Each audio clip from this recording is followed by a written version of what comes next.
Put it in my ass this instant. Anal MILFs 24. Anal sex erotica, MILF erotica. Copyright 2020 by Tori Westwood. Narrated by Allison, Okeefe.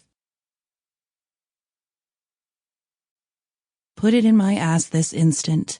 Anal MILFs 24. This is the second time in a month I've had to bring him back here, Mrs. Hathaway, Sergeant Thomas said. In the back of his car sat Jayden, my lodger, staring forward. I'm so sorry, officer, I said, hiding my anger for the moment. I just don't know what to do with him. He's 19, Sergeant Thomas said. You can always kick him out. That won't help. Little discipline sometimes makes a person realize how good they've got it.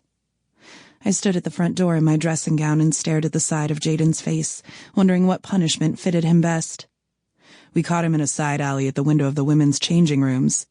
He seems to be a fan of their yoga class, the officer said. Oh, Jayden, I said, shaking my head. Why is he doing that? That age, I guess, the officer shrugged. He's a good-looking kid, not like he couldn't get a woman for real. Some of the women looked downright flattered when we showed them their peeping Tom. Maybe a good woman would put him on the straight and narrow. Or maybe he'd get her knocked up and wind up in twice the trouble. Good point. Are you ready for him? I sighed. You don't want to keep him for a few days? Sergeant Thomas laughed. Don't have the resources for more than one night, I'm afraid. Sometimes I wonder if I have the resources. You just need to be strict with him. Some kids respond to that. He turned back to his car, walking his burly frame down the garden path and heading to his back door. He opened it without a word and stood back.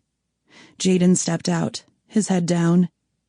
He knew enough to know what he'd done was wrong, but that hadn't stopped him from doing it again. He walked sheepishly up the path toward our house. He was tall, muscled, attractive-looking, but he just seemed to always make the wrong decision all the time.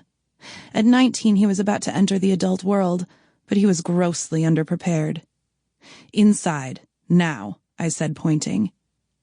He skulked past me, and I gave Sergeant Thomas a nod and a wave, closing the door and turning to see Jayden about to go upstairs. No, you don't, I said, affecting the stern tone that Sergeant Thomas had suggested. He stopped instantly and turned around. Maybe it would work. What the hell has gotten into you? I asked. Jayden said nothing. In the living room, I said, directing him. We're going to talk about this. He huffed and walked by me.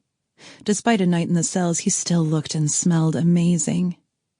I followed him, and he sat heavy on the couch, exhaling and looking up to the ceiling as I... Sample complete. Ready to continue?